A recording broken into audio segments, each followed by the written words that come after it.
የጀርባዋ አጥንት እንደሰማኝ ከሆነ 4 የጀርባዋ አጥንት ተሰብሮ ያው ብረት ገብቶላታል ተብሎ ነበረ እና አሁን ላይ ማዋጫው ናት በጣም እየተጎዳችሁ።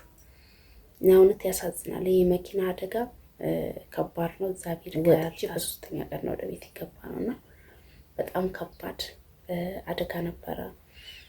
እቺ የሰርጓ የታችን የቴ እየሄደች ነው መኪናው ጎማው የለቀቀው። ምን ትላላችሁ? እየሄደ ነው። የዛን ቀን ጌም ነው። በህይወቴ እኔ ተወልጄ እንደዛ አይነት ነገር ጌም ነው እንጂ ማየት ትክክለኛ መኪና እንደዛ ሲሆን አይቻላል። በጣም የሚገርም። ሰላም ሰላም፣ ውድ የተከበራችሁ የቻናል ቤተሰቦች እንዴት ናችሁ? ሰላም ናችሁ? ትንሽ አሞኛል ጉሮሮዬን እና ለዛ ነው። እንዴት ናችሁ? ሰላም ነው አለኝ። በአጋጣሚ የሆነ ነገር አይቼ ነው በጣም አዝኜ ነው ወደ እናንተ የመጣሁት። ምንድነው ያዘንኩበት ነገር? አብርሽ የቄራው የእውነት በጣም ነው ያዘንኩት። እግዚአብሔር እንግዲህ ባለቤትህንም የእውነት ውሸት ነበር የመሰለኝ፣ ግን ትልቅ የማይዋሽ ሚዲያ ላይ አይቼ ነው በጣም እውነት በቃ በጣም ነው ልቤ የተሰበረ። ሁላችንም በቃ ሸክላንን ማለት ይቻላል እና በደቂቃ ውስጥ የሚያጋጥመን ነገር አናውቅም። በጣም እርስ በራስ የምንባለ ነገር አለ፣ ቅርብ ሳንባባል የምንሞትበት ጊዜ አለ እና አብርሽ የቄራው ደግሞ ሁላችሁም እንደምታውቁ የስደተኞች የእውነት መቼም ሁላችሁም ስለሱ ነገር ታውቃላችሁ። ተሯሩጦ ከዛም ከብዙ ነገሮች የሰው ብር የሚያስመለሰ እህቶቻችን ያስመለሰ ለስንት ስደተኞች ሯጭ ነው፣ ደራሽ ነው፣ ከእግዚአብሔር በታች ማለት ነው እና ትክክለኛ ነገር ትክክለኛ አቅ ስለሚናገር ብዙ ሰው ወይ ሊወደው ይችላል ወይ ሊጠላው ይችላል። እውነት ስትናገር ማንም አይወድ ማለት እና ምስቱ እውነት በደረሰባት አደጋ የእውነት በጣም አዝኛለሁኝ። ሁላችሁ ገብታችሁ የሱ ፔጅ ላይም ትንሽ ያጭር መልእክት ናት ያስተላለፈው። ይቅርታ ባል ስሙን ረስቼው ነው። የሱ ፔጅ ላይ ያለና ማዋጮ ሊደረግለት ነው። እሷ 4 የጀርባዋ አጥንት እንደሰማኝ ከሆነ 4 የጀርባዋ አጥንት ተሰብሮ ያው ብረት ገብቶላታል ተብሎ ነበረ እና አሁን ላይ ማዋጮው መጀመሪያ ራሱ እያሳከመ ነበር አሉ፣ ግን ከአቅሙ በላይ ሲሆን የኩላሊት ኢንፌክሽንም ሆኗል ተብሎ ድጋሚ ፌንት በልታ ሐኪም ቤት ተመልሳለች። ለማንም አልተናገርም ነበረ እንደተናገሩ ከሆነ ማለት ነው። የእውነት ሁላችሁ ያው በቻላችሁበት መርዳት ለሚችሉ አረብ ሀገራት ባላችሁ ደህና ሀገራት ላላችሁ ለስደተኞች ደራሽ ነው። የሰው ልጅ ከሞተ በኋላ ወይኔ እንደዚህ ካደረኩ ከማለት በህይወት እያለ እሱ ያው እሱም ተጎድቷል፣ ግን እሱ ደህና ነው። ምስቱ ናት በጣም እየተጎዳችሁ። እውነት ያሳዝናል። ይህ መኪና አደጋ ከባድ ነው። እግዚአብሔር ካልታሰበ ከድንገተኛ አደጋ ፈጣሪ ሁላችንም ይጠብቀን። ያው እኔም ስላችሁ ከክፍለ ሀገር ወጥቼ በሶስተኛ ቀን ወደ ቤት ይገባ ነውና በጣም ከባድ አደጋ ነበረ። እቺ የሰርጓ የታችን የቴ ልጅ ናት ያገባችውና የእሷ እህት አዲስ አበባ ነበር የምትኖርና በተለያየ መኪና ነበር ሄድ ነው እና እሷም እንደዚህ አደጋ ደርሶባት ሰርጉን ለመካፈል ስትሄድ ከኛ ጋር ማለት ነው። ያው እሷ በሌላ መኪና ነው እና በጣም እውነት እንጃ እየሄደች ነው መኪናው ጎማው የለቀቀው።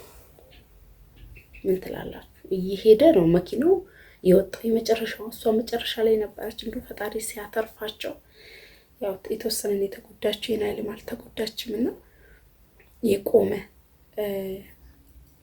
የድንጋይ የሚሸከመው ምንድን ነው ከአይሱዚ የሚሻለው እንትኑ ማለት ነው እና እሱ ላይ ሄዶ የትና ሄዶ ሮጦ ሄዶ ነው ፊት ለፊት እንግዲህ እግዚአብሔር ፊት ለፊት የሆነ ነገር ሲያቆምላችሁ አለ አይደል? እንደዛ ነው ሄደው የተጋጨውና ያው የተወሰነ አይኗ አካባቢና ግንባሯ አካባቢ ላይ ነው የተጎዳችው የነበረው። ግን ያው እብጠት እስካሁን ያው እየታከመች ነው። እብጠት ነው እንትን ያደረገው። ቢደማ ኖሮ ጥሩ ነበረ እና እዚህ ጋር አካባቢ እና የዚህ እብጠት ደግሞ ወደ አይኗ ወደዚህ አካባቢ እንዳለ ያጠቆረውና ያበጠው ማለት ነው። እስካሁን እየታከመች ነው እና ሁላችን መውጣታችን እንጂ የሚያጋጥመን ነገር አይታወቅም ልላችሁ ፈልጌ ነው። እንደገናም ደግሞ እኛም ከክፍለ ሀገር ስንመጣ ኃይለኛ ዝናብ ዘንቦ ነበረና መቼም ታውቃላችሁ ክፍለ ሀገር ላይ መንገዱ የተስተካከለ አይደለም፣ አልተነጠፈም፣ ገረጋንቲም አልተደፈም። ዝም ብሎ ሎርማን አፈር ላይ ነው የሚሄዱትና በጋ ሰመጠ ማለት ነው። የከኋላው መኪና መጨረሻ ላይ ያለው ሰመጠ። አቅም ያለው በመስኮት ዘለለ። አቅም ያለው ደግሞ ሌሎቹ ተቀባበሉ። እንደዚህ ከወገባቸው ምናምን አካባቢ እንደዚህ ወገባቸው ስላችሁ ጉልበት ነው የሚባለው እስከዛ ራስ ሱሪያቸውን ሰብስበው ምን ብለው ሌሎቹን ተቀባብሎ አሻገሯቸው። እኛ እንዴት እንሻገር? እንዴት ነው? እና እኛ መጨረሻ ላይ ቀረን ማለት ነው። እውነት የ45 ደቂቃ 4 ሰዓት ነው የቆየነው ሲታገሉት ማለት ነውና መጨረሻ ላይ እግዚአብሔር ረድቶን ወጣ። አንዱን ተሻገርን ስንል ሌላ አገኝም ማነው ጉድጓድ። ከዛ በኋላ እግዚአብሔርን የምላችሁ ጌም ነው፣ የዛን ቀን ጌም ነው። በህይወቴ እኔ ተወልጄ እንደዛ አይነት ነገር ጌም ነው እንጂ ማየት ትክክለኛ መኪና እንደዛ ሲሆን አይቻላል። በጣም የሚገርማችሁ ነገር ወደ ገጠር የሚሄዱ ቅጥቅጦች በጣም ጎበዝ፣ በጣም ጀግናዎች ናቸው። ግን ጩጬዎች ናቸው። በ10 ምናምን ያሉ በ20 ምናምን ያሉ ናቸውና እኔ በጣም ያደነኳቸው ከእግዚአብሔር በታች እግዚአብሔር ረድቷቸዋል። እና እንዲህ ነው የተሽከረከረው ማለት እንደዚህ ከዛ ውስጥ ሲወጣ እኔ ምን ብዬ እንደምነግራችሁ አላውቅም። በጣም ከባድ ነበር እጅግ በጣም ማለት ነው። እና ከዛ ውስጥ ወጥቼ መኪና ውስጥ ያደርኩኝ መኪና ውስጥ ማደሬን አልፈራሁትም። ለምን ከዛ ውስጥ ችግር ከዛ ውስጥ መከራ የወጣኝ ምንም አልሆንም ብዬ 4 ቦታ ላይ ነው የገባ ነው ማለት ነውና 4 ሰዓት ፈጅቶብናል። የ45 ደቂቃ በጣም ከባድ መውጣት አቅቶን ማለት ነውና ይሄን ሁሉ ያወራሁላችሁ ለምንድን ነው?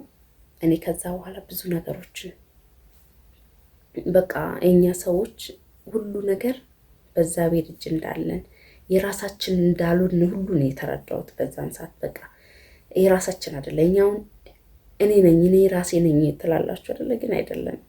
ለምን እንደዚህ ልላችሁ የቻልኩት የእውነት እንደኛ ኃጢአት እንደኛ በደል ቢሆን ኑሮ ያንን ነገር እኔ በዛ ሰዓት ድንጋጤ መቼም ስልክ አስቀረጻችሁም ስልክ አይደለም እኔ ወይ አውጪኝ ገብርኤል ወይ አውጣኝ ወይ ድንግል ማርያም ወይ ቅድስት አርሴማ እያልን ስንጮህ ለነሱ መቼም ገጠር ላይ እንትን ነው በቃ የሆነ ሌላ በቃ ምን ብዬ ልንገራችሁ እንዴ ላስረዳችሁ። ከሰም ካለፍን በኋላ ሙድ እያዙብን ነበረ የገጠር ሰዎች። ሙድ የሚይዙብን ምንድነው? በቃ ታቦቱን እንዳለ እኮ ጠሩት። በቃ ምን አይነት ፈሪ ናቸው እስከምንባል ድረስ ማለት ነው። ለምን እኔ ለራሴ አይደለም ስጨነቅ የነበረው ለራሴ አይደለም እንደዛ ሰው ነው የነበረው። ግን ሁላችንም የቶቼ ከነ ልጆቿ ሁላችንም አንድ መኪና ውስጥ ነበርና መጨረሻ ላይ ያው የሲስተር ልጅ ወጣች፣ ሲስተር ወጣች፣ እኔና ሲስተር ከነ ልጆቻችን ሌላ በጣም ብዙ ልጆች ያዙም ነበር። እነሱን ቀረን ማለት ነው። እና እኔ ለልጃችን ሁላችንም በአንድ መኪና ልናልቅ ነው ወይ ብለን በጣም በቃ ፈርተን ነበረ። እንደዛ ቤር በሱ ቸርነት እንደኛ ጻት እንደኛ በደል ሳይሆን ከዛ አደጋ የእውነት እኔ በቃ ሰው ያለቀኑ ምንም አይሆንም የምለው ነገር ሁሉ አሰብኩኝ ማለት ነው። ያን በጣም ነበረ ከባድ ነበር። እንደዚህ እኔ እንደማወራው አይደለም ጭንቁና አንተ እና ከዛ ወጥቼም ደግሞ 2 ቀን ከምናምን መኪና ውስጥ ማደር አስቡት። መንገድ ተዘጋ፣ መኪናው ተበላሸ። ብቻ ለበጎ ነው። እኔ አሁን ልላችሁ የመጣሁት አሁን ስለራሴ ብዙ አወራኋችሁ፣ ግን የአብርሽ የቄራው የእውነት ሁላችንም የምንችለው በሼር በላይክ እያደረግን ለሚደርሰው ሰው መርዳት ለሚችለው ሰው እናድርስለት። ሲሞት እያልን እንትን ከንፈራችን ከምንመጥ ማለት ነውና እባካችሁ አብርሽ እግዚአብሔር እንኳን አተረፈ። እሷንም እግዚአብሔር ምሕረቱን ይላክላት። ባለቤቱ ናት እንግዲህ ፎቶ ላይ ምስል ላይ አለ የራሱ ዩቲዩብ ላይ አብርሽ የቄራው ሰርች ስታደርጉት 1 ደቂቃ ምናምን የምትሆን እንትን ሾርት ተለቋል ማለት ነው። እና እባካችሁ እንርዳው። በገንዘብ ብቻ አይደለም። የእውነቴን ነው የምላችሁ። የሰው ልጅ በገንዘብ ብቻ አለ ወይም ጥሩ ሐኪም ቤት የሚቀይራት ወይም ጥሩ ሐኪም ቤት የሚያሳክማት ሰው ሊኖር ይችላል። ሰው ለሰው ልጅ መድኃኒቱ ነው። እንደዚህ ሲወራ ቀላል ይመስላል እንጂ እባካችሁ እርዱት። ከባድ ነው። እንኳን በስደት አይደለም በሀገር ውስጥም ተኮኑ በጣም ከባድ ነው እና አብርሽ የቄራው እውነት እኔ እንጃ አላቅም።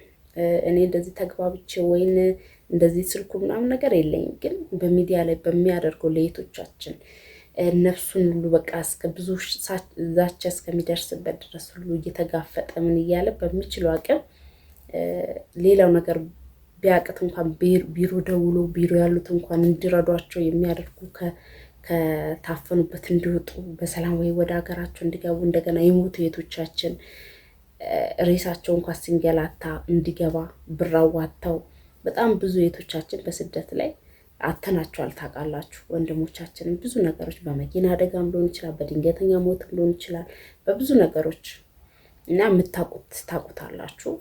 ስለሱ ነገር አውርቼ አልጨርስም እና እባካችሁ እርዱት። የምትችሉ ሼር እያደረጋችሁ እውነት ከባድ ነው፣ አደጋ በጣም ከባድ ነው እና ውድ ቤተሰቦች የእውነት እኔ ከዚህ በላይ ምንም አልላችሁ። ሌላውን ለእግዚአብሔር መተው ነውና በተቻለ አቅም ግን ሐኪም ቤትም ስቀይርላት ዶክተሮች ደህና ሐኪም ቤትም ስገባ ሊሻላት ይችላል። እንትን ውስጥ ገብታለች፣ ኮም ውስጥ ገብታለች እና ምንም ራሷን ስታለች ማለት ነው። ራስ መሳት ማለት በጣም ከባድ ነው። እስቲ እንግዲህ እግዚአብሔር ሁሉ በእጁ ነው ያለውና መማርም ሁሉ ነገር የሚችለው እሱ ነው። ምሕረቱን ይላክላት። እሱም በስደት ላይ አብሮ ተጋግዞ የሚኖሩ ባልና ሚስት ናቸውና እባካችሁ እርዱት። ላይክ ሼር እያደረጋችሁ ለሚደርሰው ሰው አድርሱላቸው። ሼር ስትደራረጉ ብዙዎቻችሁ ያው ጥሩ ሰው ጋር አቅም ላለው ሰው ጋር ይደርሳል። እንደያ አቅም ለሌለው ሰው ሌላው ደግሞ ያለው ሰው ይደርስለታልና እባካችሁ እርዱት እላችኋለሁ። ውድ ቤተሰቦቼ ይህንን ልላችሁ ነው የገባሁት። በጣም ስለተሰማኝ ማድረግ የምችለው ኖሮኝ ባደረኩኝ፣ ግን መርዳት የሚቻለው በገንዘብ ብቻ አለን፣ በሀሳብም አስተያየት በመስጠትም የሆነ ስታወሩት ውስጣችሁ ራሱ ተጨንቃችሁ ውስጣችሁ ስትረበሹ ማለት ነው የሆነ ለሰው ስታወሩ ሰው አግኝታችሁ የውስጣችሁ ስታወሩ ለእግዚአብሔር ቁጭ ብላችሁ ተንበርካችሁ ስታወሩ ውስጣችሁን ቅልል ይላችኋል። ለዛ ነው እና ደህና ሁኑልኝ። እግዚአብሔር ይርዳ።